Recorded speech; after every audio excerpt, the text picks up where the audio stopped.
Yes, welcome to On the Bench, your one-stop shop for discussion and insight into the world of local sport. On tonight's show, well, we'll be covering the usual diverse mix of sporting pursuits from across the region, ranging this week from the popular martial art of kickboxing to long-distance swimming, as well as taking in our staple diet, of course, of football, featuring our local teams and highlights of Hull Stingrays' latest attempt to break their 6-game losing streak at home.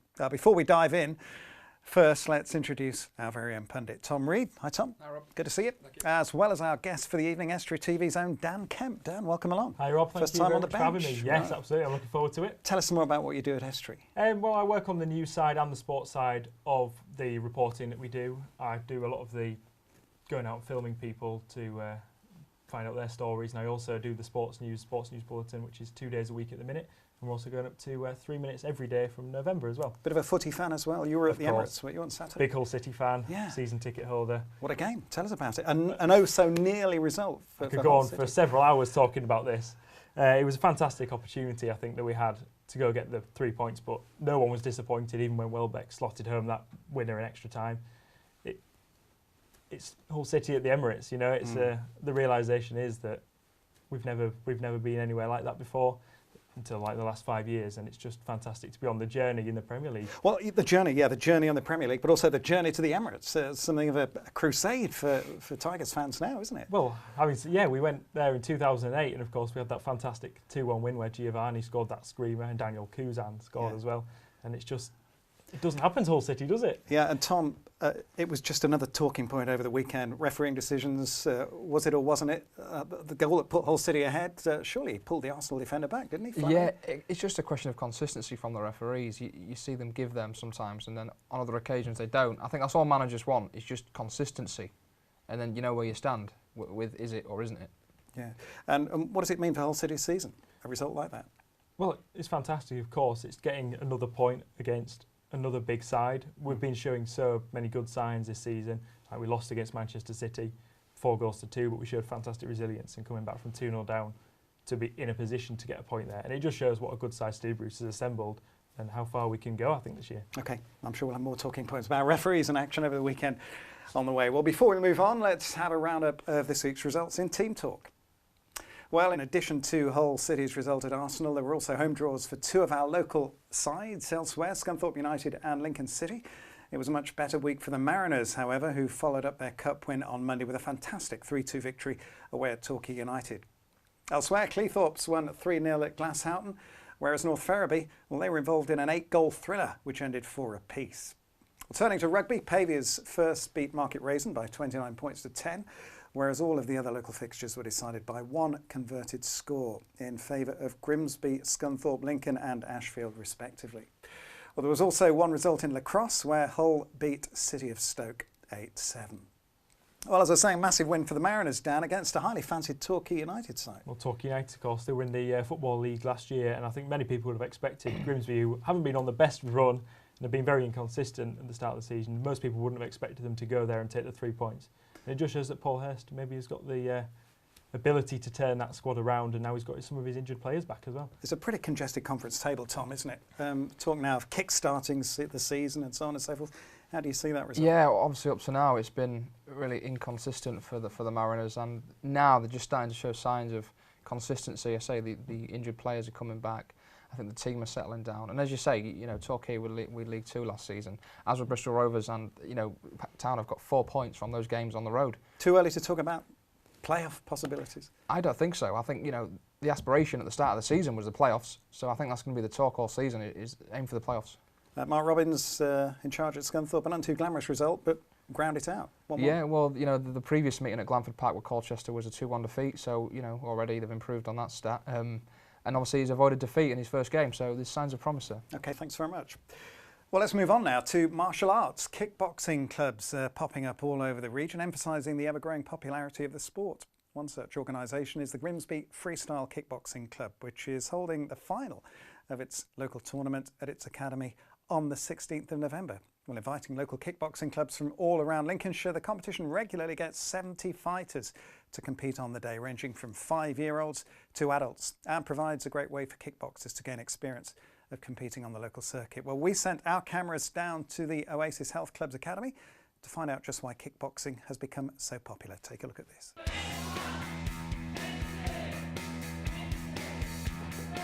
On the Bench has been invited to Orwell Street to find out more about the sport. Where is it, you may ask? We're here at Grimsby Freestyle Kickboxing in Grimsby. I'm going to have a look at the lessons, find out what goes on, meet one or two future champions. Come and join me.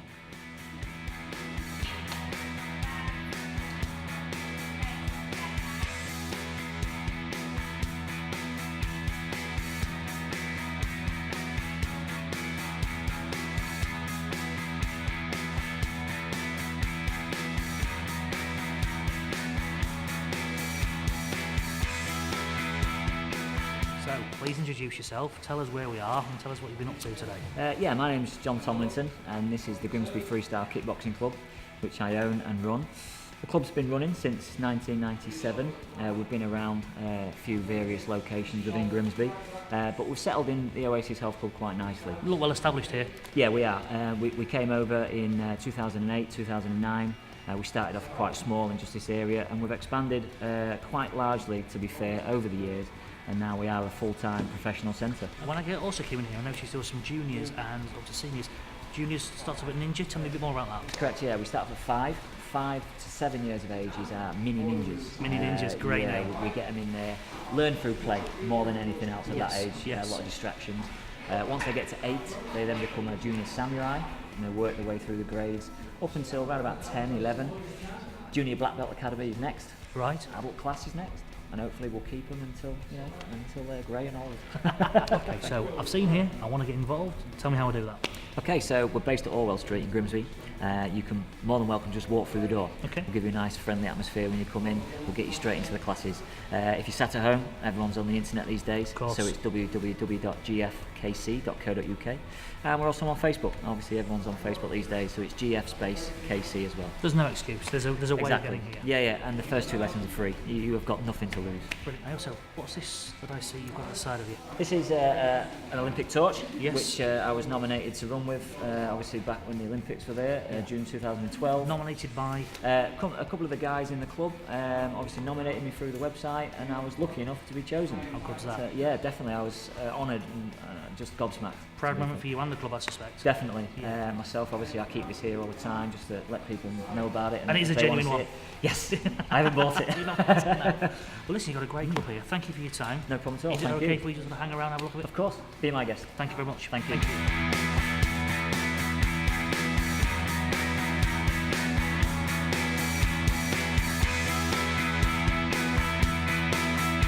Jess, thank you for taking some time out. Tell a bit about yourself. My name is Jessica Ward, I'm 15 and I've been doing kickboxing for about 5 years now. I've been to Ireland 2 years and I compete around the country. Now, I understand you've got a tournament coming up soon. Is that right, in Peterborough? Tell us a bit about that. In 2nd of November, I'm off in 2 categories, ladies and young cadets, Right. which like my age. You've been training now here, is that right? Yeah. And you've been, here for, 5 years training? Yeah, here, 5 years. It used to be called BoxFit. Okay. You enjoy it, I presume? Yeah, I really enjoy it. Okay. What's your goals? Where do you want to be? I want to go to Ireland again, which is a lot of money, but I'm going to try and go this year. Yes. Well, 2015, and hopefully get gold. Okay. So, Great ambition. Yeah. So, Anne, you've already been to Ireland once, yeah. and you're going again, what, next year? Yeah, hopefully. It's 5th and 6th of March. It's a lot of money, but there's like loads of fighters, for I think 3,500 fighters. Wow. So a lot of people go from around the world. So it's good competition, Yeah, really good atmosphere. and the standard's good? Really high, yeah. Okay. And do you want to be fighting around the world? Yeah, and I want to get my black belt, so I've got a few more belts to go. But you're working hard at it. Yeah, really hard. Jess, thank you for your time. Sorry. Had a great night tonight. Been invited on the bench down to do kickboxing. Thoroughly enjoyed it. Great people. Even met some ninjas. You can't ask more than that. Grimsby Freestyle Kickboxing Club more than welcomes you. I suggest you give it a go.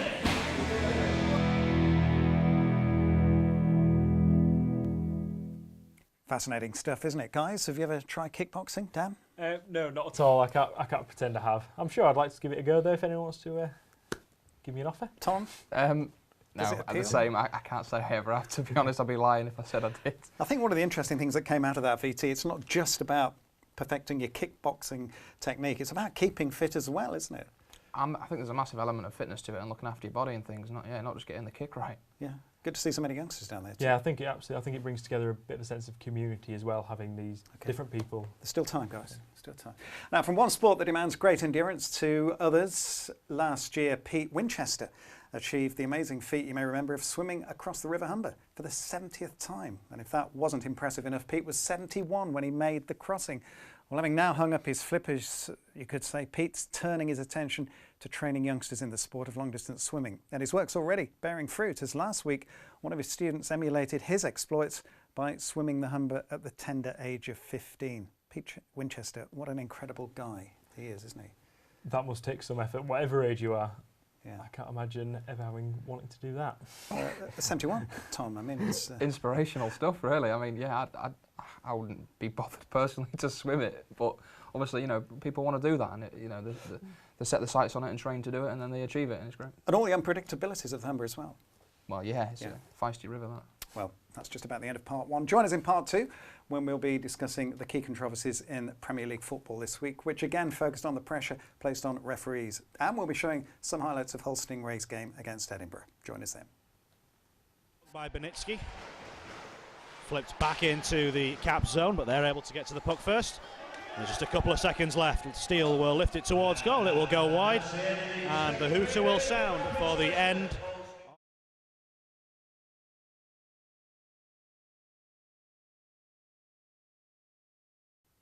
Yes, welcome back. Well, after a controversial weekend in football, the officials have once again found themselves under pressure with key incidents in the games at Stoke City, Crystal Palace and Hull. Tom, was there a particular moment that you picked out from the weekend? Yeah, for me it was Swansea, Stoke, the two penalties in that game. Was there, wasn't there? I think Victor Moses more than likely, dived to win that. There was very, very little in that.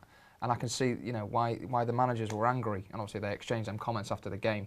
So that for me was the moment of the weekend, really. Why is it becoming symptomatic now more and more, Dan? Football. We seem to be talking more about the officials than the actual performance of teams. My suggestion would be, I'm not 100% sure on this, but the fact that they've brought technology in for goal line incidents, and they have the capability to bring it in for other things like they do in rugby league, rugby union, cricket, tennis, various other sports, but they did choose not to. And I think maybe that's something that really could clear it up. Would it not slow the game down more? If we kept going to the third referee. That would be my main concern. You watch the rugby league, it's fantastic they get every decision right within reason, but then you see the two referees up in the box on the touch screen for a minute beforehand, and I think that's probably what the people at the head of the football. Do you think fans would tolerate that, Tom? I mean, rugby league in Australia, for instance, they're getting absolutely sick and tired. I don't know, because the Premiership's a fast-paced game, but we get instant replays within seconds, so I don't know why we can't have a fourth or a fifth official watching a screen and relaying the word to the referee. Yeah, there was no contact, and then a decision in seconds. What about the Hull City game? The goal that put Hull City ahead. I mean, you were at the Emirates, Dan.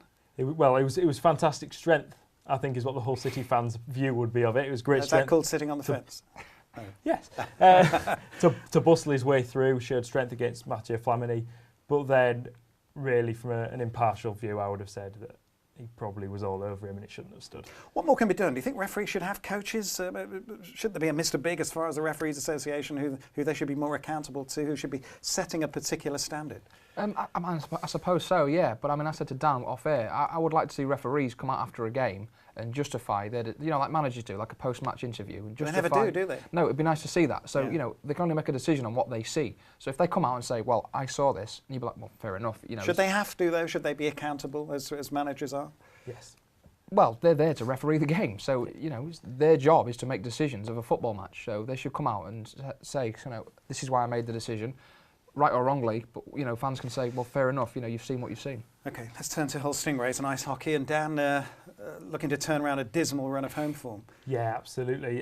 They've had a few injuries, I know Omar Pasha, the player coach, had a broken arm. I think he's going to be back for the week coming up. And I think that's the problem, really. They're a small squad, I think, compared to a lot of the other elite league teams. They're not expected to as well. They're expected to be languishing near the bottom of the table. But I think they show a lot of fight, and I think the side will turn it around, and I think they're a good outfit. Yeah, and turn around, they did a first win in 7 home games for the Stingrays. How do you turn around that dismal run of home form? Tom, is it all about confidence? I think it is, yeah. It's confidence and belief is the majority of, playing sport. You know, you keep that belief, keep that confidence within yourself, and just keep plugging away, and eventually you will get that first win. You know, it might take a lot longer than some other teams, but you'll get there in the end. And the owner, Bobby McEwen, came out in the week and gave the dreaded vote of confidence to the manager, Omar Pasha. What's that going to do to him? Well, I don't think it's exactly what you want to hear, but then I think the fans would prefer to hear that the owner's bothered at all and that he wants to have an input and that he's worried about the way his side's going on. I think, to be honest, overall it's a good thing, especially for the fans. Well, what about the fans? What are they feeling at the moment? It's frustration. Yes, I would say they'd be frustrated, but I think they're quite a realistic bunch down at the Hull Arena. I think they probably understand that they're not the best side in there, and that the fact that they're fighting for it and they're showing a lot of effort. Okay, for now, thank you. Well, let's stay with ice hockey. Hull Stingrays then were looking to break that 6 home game losing streak, as we said, against Edinburgh Capitals. Here are the highlights from the game. Let's see how they got on. Race TV, the puck drops, and we are underway. An early possession for Jamie Chilcock. He gets it back from Carl Lozon. And the Caps drop back into their defensive alignment as Lozon skates it out down the left wing side. Pass is blocked and it'll set Tanaka free. Tanaka goes forward, Havato's at the goal, Tanaka scored on his own!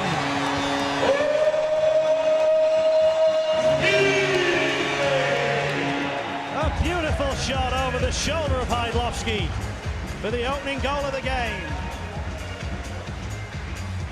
To the bench for a line change. And a nice little move has got the Stingrays in business. Opportunity here, rebound is there and it's saved by Hydlowski. Davis left frustrated. And the Stingrays can't believe they haven't made that 2-0 as the period comes to a close. And it's superb stuff from Hydlowski. The first save was good, the follow-up was even Lozon. Furthest man back. He loves to carry the puck. Does so well through a crowd on the backhand. He goes for the shot. He's drawn a penalty, and the follow-up shot is saved by Hydlowski. Well, Lozon, who carried it all the way through, has drawn a hooking call, and the Stingrays will go on their first power play. Galbraith eased off the puck by Benitsky. Flipped back into the cap zone, but they're able to get to the puck first. There's just a couple of seconds left. Steele will lift it towards goal. It will go wide, and the hooter will sound for the end of the second period. A scoreless period, and it's a draw win by Collins to get us underway in the third. And straight up the middle is Collins. It's just beyond his reach, and the save is made by Brown, and Collins couldn't stop himself and went barreling right through. The net is off. And we hope everyone is going to be okay. So let's take a look at this again. Straight through the middle, the puck's just out of his reach and he's diving for it. And there's no way he could stop his momentum. And we hope that everyone down there is okay.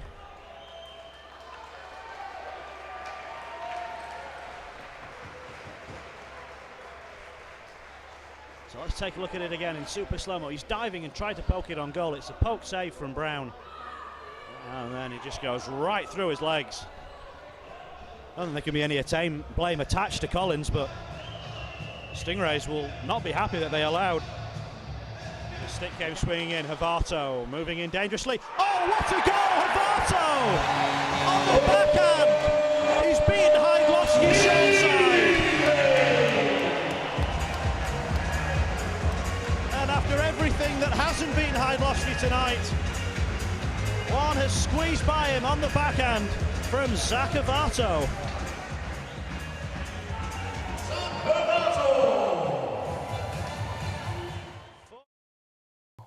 Yeah, it's good to see the Stingrays turning it round. Well, time now for our weekly look at the week's sporting news in Paper Talk. Guys, what have you got? Who's going to start us off? I'll start us off. In the Driffield Times and Post, we've got this chap. It's Barry. He's a postman from Driffield, and he's basically cycling 202 miles whilst running a marathon in between at the age of 59. So it's quite an endearing story, actually, and obviously very, very local. He's a local man. Yeah, where's that taking place again? It's towards Amsterdam. Goodness. So it's quite, it's what you can, at the age of 59, despite age, you can train your body and train. Age is nothing. Yeah, age is just a number, so you can achieve anything. Where have I heard that before? Dan, what have you got for us? Yes, my story, unsurprisingly, is Hull City story. Curtis Davis, the club captain, has said what fantastic form Mohamed Diame is on, and it's something like I can't disagree with whatsoever. He's been absolutely fantastic for the Tigers so far this season. I think he scored 4 goals in 5 games for them. Of course, that controversial goal at the Emirates that we discussed last the week as well. He's a machine, to be honest. That's paper talk, but we have the unique situation where you were at the game. Is that a pretty true sort of representation of? Yeah, absolutely. This is a very bold thing to say, but I would compare him to Yaya Toure. He's got everything but probably the passing range, but in everything else, he's fantastically strong. Yeah. He's quick. He really has the power, and I think he'll go on to really good things with the club. One man doesn't make a team, though. No, but we've got 11 of them, so that's not right. Grimsby Telegraph here then. Former Mariner, Torquay United boss, former Mariner, of course, Chris Hargreaves, Cleethorpes lad. We did not have that cutting edge. Tom, what about a former player coming up against his old side as a manager? Must be frustrating to then lose. Mixed emotions, I would have thought, during the game. Maybe a handshake afterwards, a glass of wine with the old club and things like that. Yeah. Does that always happen even when they lose? We saw Mourinho and Wenger not even shaking hands a few weeks ago. At the top level, when the pressure... They're still friends. Yeah, still friendly, I would have thought. It's just the heat of the moment. OK, guys. Thanks very much. Well, from one stimulating reaction to another, here's Tom, again, with a roundup of this week's news.